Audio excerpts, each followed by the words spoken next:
America's great gaping wound. 10 years after September 11th, it's still not fully healed. It's here that my journey begins. A journey to find out what remains of that day in the city and in the minds of people here.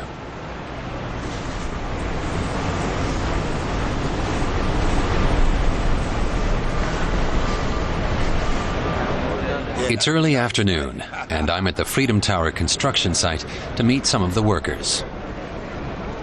I'm keen to know if one of them, Eric Brown, will be doing anything for the anniversary. Do I do anything? Well, I think I'm doing enough, being here 6 days a week, 10 hours a day. That's how I commemorate it. Hey, what up, baby? Hey, here's the... I ask again, and this time Eric becomes more serious. For us, it's like any other day, because this is what we do. We build America. But we're very proud to work on this because a lot of us was around, we seen these buildings go down. I've never been there. Is it cool? So too did Markus Ernst, a lawyer from Germany. He's lived for 18 years in New York. I'm visiting him to get his perspective on the events of that day. Markus saw the cloud of smoke over Ground Zero from the roof of his old apartment block.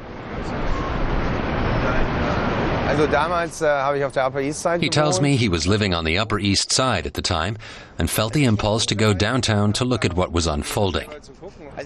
Markus says the image impressed on his mind was that of the clouds of smoke and people streaming towards him.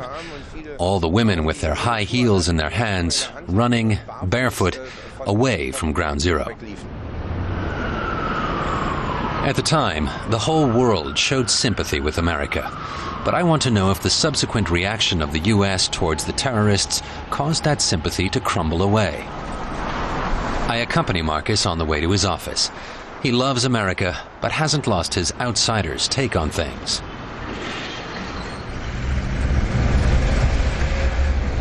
I ask him what he feels about people's relationship to 9/11 here. He tells me there's no self-reflection on what the trigger for the attacks could have been. It's more a case of falling into the victim role, the injustice of such an attack. Markus says that's the main aspect.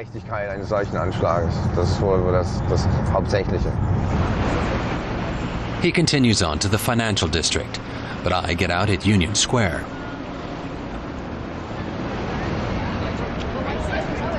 It's a place heavy with symbolism for Kay Turner. If anyone is an expert in 9/11 commemoration, then it has to be Kay. A professor of folklore studies, she organizes memorial events each year. For her, the most important memorials were not the official ones, but the unofficial ones that popped up straight after the attacks. Kay thinks that this is a much better barometer of the American soul than U.S. foreign policy. I do think that the world at large sometimes gets a picture of us as, sort of reacting purely by going to war. And I think that many of us reacted by being against those wars and by also trying to find ways to expressively commemorate the dead who we had lost on that day.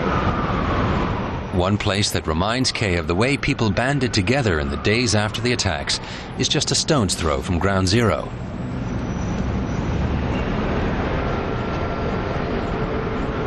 St. Paul's Cathedral. It's her favorite place, actually.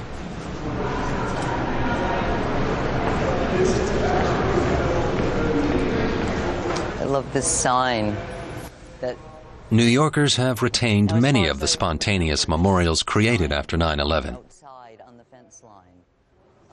This is a place that I like to come to because it's the most reminiscent of the memorials that were all over Ground Zero and the ones at Union Square and on the promenade in Brooklyn and in Washington Square Park.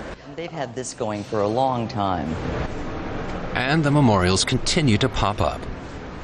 Here, people write their thoughts and wishes, or leave photos and objects that mean something to them. I get the sense that I'm seeing a side of America that was so often hidden over the past decade, the warm-hearted and sympathetic one. And Kay believes that Americans should be showing this side more to other nations. I think that when we go through the memorialization process that we're about to go through for the 10th anniversary, I think it really pays for us to remember that we're not just commemorating those who died here, but we're commemorating 10 years worth of life that has been spent as a result of various reactions to the events of 9/11. Other New Yorkers, though, have a different way of tending to memorials. Look and learn. Look and learn.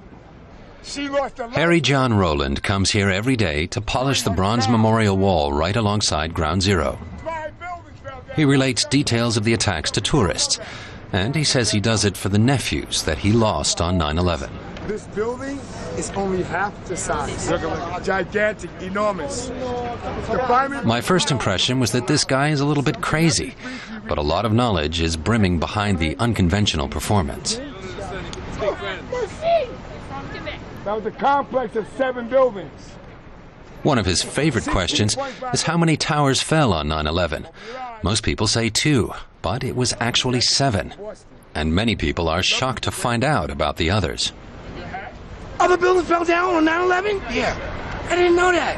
And they're like shocked to even hear it. 10 years after 9/11, these other buildings were here and people were trapped underground. Why would they be trapped underground? They ran to the subways. The subways are open? Hello, it's New York City, a 24-hour town. How we travel to here. They don't talk about the underground. They never mention the underground to me. And those are the ones I want to see. Not far from Harry's patch is New York Fire Department Station 10. 6 firefighters from here died on September 11th. And just as I planned to press on, a group of Germans comes by. They're here for the World Police and Firefighter Games, and they're moved by what they've seen.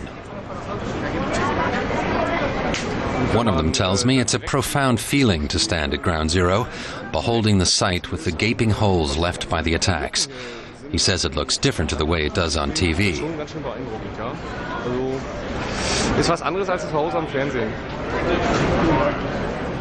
At the southern end of Ground Zero, the financial district. It's here that Marcus Ernst has his office. I've come by as I'm still curious about something.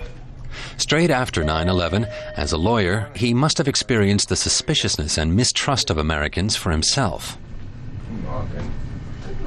He tells me that some of his clients with technically superior products ended up not getting orders from America.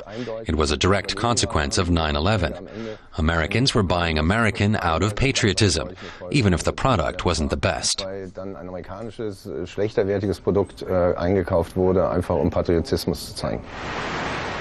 10 years on, though, many Americans want closure with 9/11. One element in that process is the official memorial here at Ground Zero. It'll be opening for the 10th anniversary. Today, the builders are testing the first of 2 fountains. I try to imagine what it was like 10 years ago, the smoke, the stench. And I realize that I harbor a hope for Americans, a wish that they can finally heal the wounds and regain what they lost 10 years ago, their optimism.